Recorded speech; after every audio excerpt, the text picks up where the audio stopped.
Hello বন্ধুরা, আশা করি তোমরা সবাই খুব ভালো আছো। এটা কার্তিক পুজোর মিনি ব্লগ, আর পাশে জুহি বকবক করছে। জুহির জন্য বেসিক্যালি আমি কিছুদিন ধরে ব্লগ দিতে পারছি না। জানি না তোমরা কতটা কি শুনতে পারবে ওর চিল্লানিতে। কার্তিক ঠাকুর এসেছিল আমার যেবার প্রথম বিয়ে হয় সেইবার, তো সেইবার থেকে আমি মোটামুটি ভালো করেই একটু বড়সড় করেই পুজো করার চেষ্টা করতাম আর পুজো করতাম। এইবারই আমি একটু ছোট করে পুজো করেছি, কেননা ওই দিনকে রাস পূর্ণিমাও ছিল।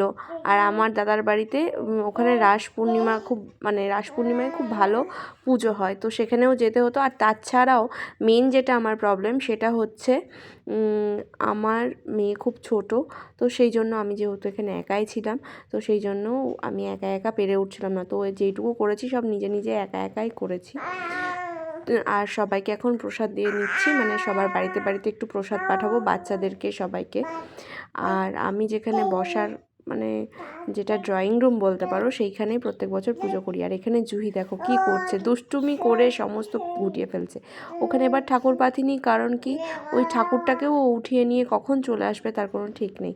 সেই জন্যই আর আমি ওখানে নিচে ঠাকুর পাঠিনি। আর এই যে আমার ননদ আসছে, ওকে দিয়েই ভেবেছি যে সব কিছু প্রসাদ সবার বাড়িতে পাঠাবো। আমার দুই ননদ, কাকা শ্বশুরের দুটো মেয়ে, তো ওই দুই ননদের মিলে যাবে, তার সাথে আমিও যাব।